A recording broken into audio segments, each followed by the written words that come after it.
We have now seen ABS in person twice. And by we, I mean Michael and myself, on Marlins opening night and again this past Saturday at Roger Dean Stadium.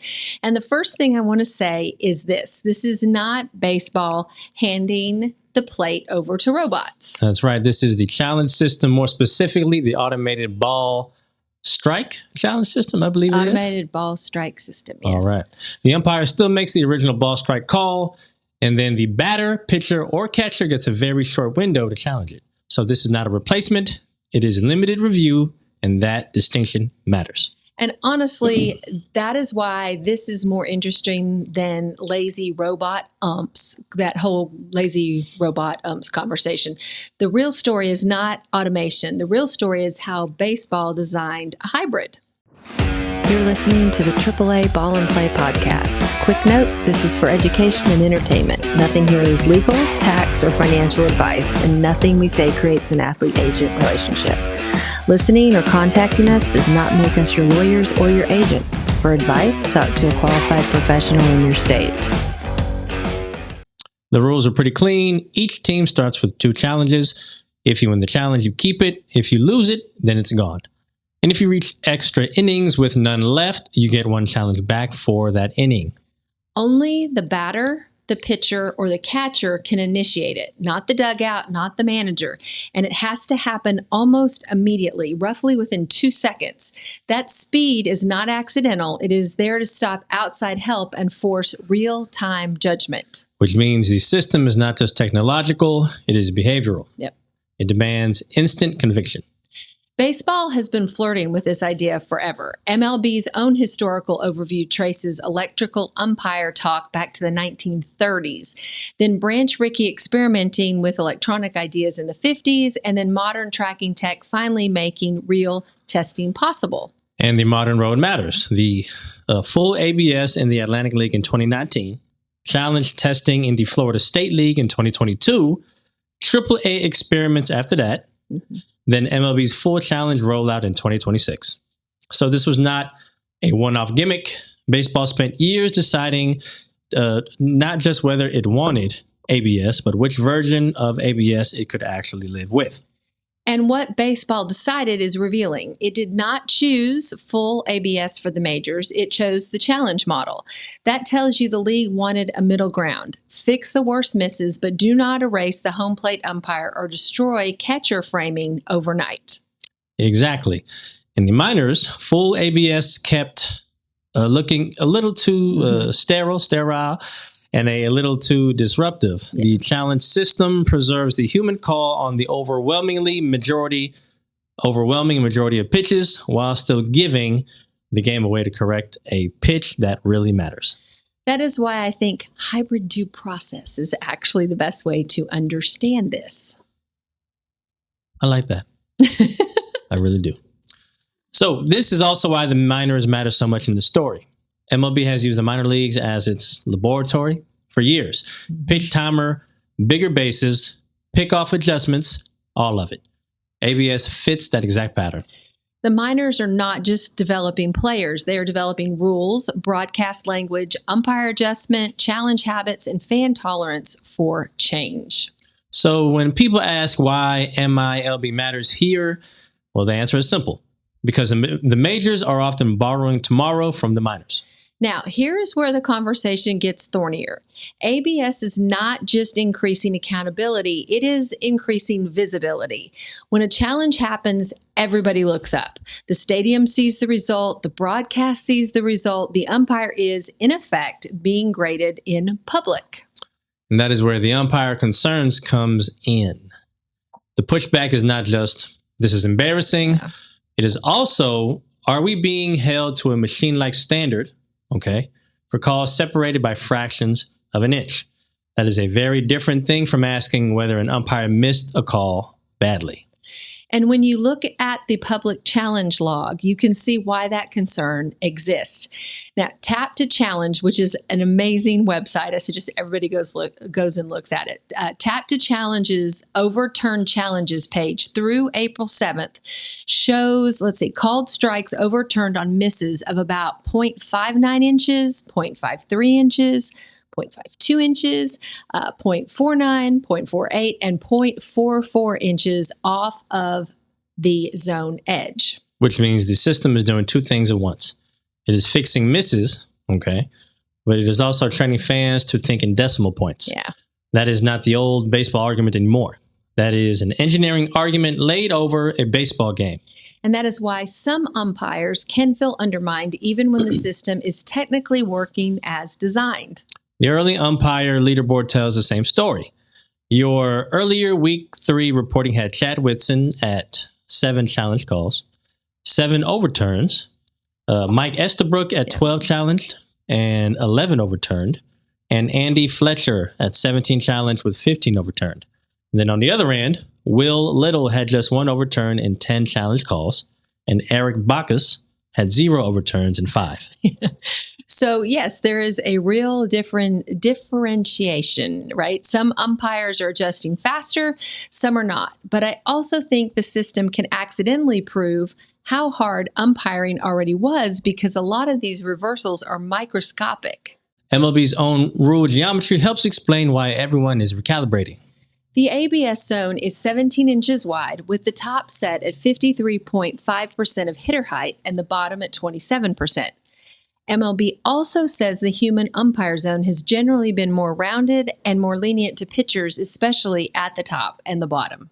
And because the challenge system uses a floating zone tied to each batter's height, the hitters, pitchers, catchers, and umpires are not just learning one strike zone. They are learning a family of them. And that is a big cognitive shift. This is why I think ABS is harder on pitchers than a lot of people realize.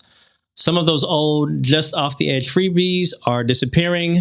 Hitters get more patient, and top of the zone visual judgment gets trickier.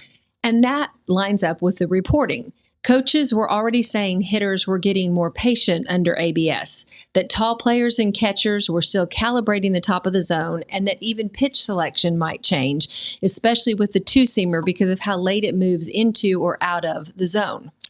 So ABS is not only changing calls, it is changing swing behavior and pitch behavior.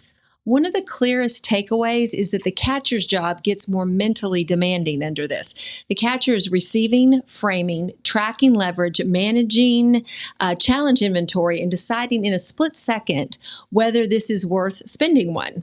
And that is why catchers dominate so much of the early public data. The system rewards zone feel, restraint, and tactical timing. JT Realmuto said it creates more stress because he is constantly second-guessing every pitch. That sounds about right. Catchers are not just receivers anymore in this context. They are challenge managers. The current TapToChallenge leaderboard really underlines that notion. Yeah. Right now, it's Logan O'Hoppe, first in net run expectancy at plus 2.989. Ryan Jeffers, second at plus 2.823. And Salvador Perez, third at plus 2.017. O'Hoppe is 11 for 14, Jeffers is 12 for 17, and Perez is 7 for 13. And those are not random names. Those are catchers who can read the zone, understand leverage, and not panic with a finite challenge inventory. That is exactly the kind of skill ABS turns into a public competitive advantage. Now, at the team level, the diversity is just as interesting. TapToChallenge currently has Minnesota first in the net run expectancy at plus 4.664, Philadelphia second at plus 3.645, and the Angels third at plus 3.466, and Miami fourth at plus 3.196. Which tells you that ABS is already becoming a team identity story. Yeah. Some clubs challenge more. Some clubs challenge better. Yeah. Some treat it like a volume tool, and then others treat it like a late game weapon. The league has not settled on one philosophy, and honestly, that is just part of the fun. Yes. Earlier reporting captured that perfectly. Some clubs wanted efficiency, others wanted usage. Boston's early line was basically, we do not want to be the team that challenges the most, we want to be the most efficient. Cleveland's philosophy was almost the exact opposite. Get the calls you can get, use the tool, do not get paralyzed by perfectionism. And that is a very baseball thing. Give 30 clubs the same rule, and you still get 30 flavors of culture layered on top of it. Another thing I think gets overlooked is the fan experience. ABS challenges are not constant, so they do not flood the game. But when they happen, they create this little jolt of theater. The crowd looks up, waits, and then gets the answer together. And the minor league observations on that are actually pretty sharp. Less arguing, more drama, and a cleaner release valve for the tension. Yep. Instead of a 5-minute dugout meltdown, you get a short public answer. That is one reason MLB's own testing found positive fan feedback, and one reason a lot of people inside baseball ended up preferring challenge ABS over full ABS. There are also edge cases. People do not think about it until they happen. Yep. MLB's rules explicitly address runner placement after an ABS reversal, and even what happens if a dropped third strike gets overturned from a ball to strike 3. Which is why this is such a good rules story. Baseball did not just install a gadget. It had to build procedural law around the gadget. When the call changes, who moves, who stays, who is out, and what counts as unaffected by the original call. And that is the kind of thing you only really appreciate when the sport starts trying to operationalize technology. Yes. The leverage lesson, though, is brutal. If you run out of challenges, being right does not save you. And that already produced one of the best cautionary tales of this very young season. Ryan Helsley tapped correctly on a pitch that should have been strike 3, but Baltimore had already exhausted its challenges. The call stood as a ball, play continued, and the next pitch got smoked for a walk-off double. Yes, that is the whole strategy lesson in one play. The system rewards being right, but it punishes being right too late. So when we talk about seeing ABS in person, that is not just a cool little in-stadium anecdote. It is a reminder that this is one of the most consequential on-field rule shifts in modern baseball. Because it is not only about accuracy, it is about optics, pressure, strategy, hierarchy, and how technology changes the psychology of a game without fully taking control of the game. So, my bottom line take is that ABS does not erase the human element. It relocates it. The human part is still the umpire making the first call, the catcher deciding whether to spend the challenge, and the player judging whether that moment is worth the risk. And that is why this story is bigger than robot umps. It is really about precision, pressure, and how minor leagues keep functioning as a place where MLB rehearses its future before the big leagues have to live in it full time. Which is exactly why this rule matters. Not just because it changes a few calls, but because it shows you how baseball now negotiates change. You're listening to the AAA Ball and Play podcast. Quick note, this is for education and entertainment. Nothing here is legal, tax, or financial advice, and nothing we say creates an athlete-agent relationship. Listening or contacting us does not make us your lawyers or your agents. For advice, talk to a qualified professional in your state.